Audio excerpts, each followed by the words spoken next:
उपमुख्यमंत्री अजित पवार यांनी विधानसभेत जोरदार टोलेबाजी केली। विरोधकांनी केलेल्या आरोपांचा अजित पवार यांनी त्यांच्या खास शैलीत समाचार घेतला। महाराष्ट्र साधू संतांचा महाराष्ट्र आहे, परंतु पुरोगामी महाराष्ट्र सगळं काही खरं आहे।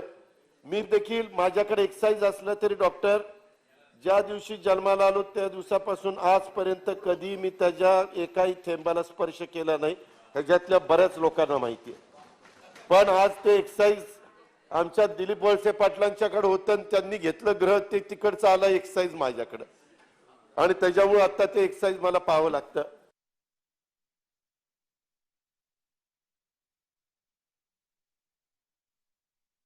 मराठवाडा विदर्भातल्या जनतेच्या पण लक्षात आणून देऊ इच्छितो की जोपर्यंत आम्हाला इथं कामाची संधी आहे तोपर्यंत कुठल्याही परिस्थितीत मराठवाडा विदर्भावर महाविकास आघाडीचं सरकार अन्याय होऊन देणार नाही।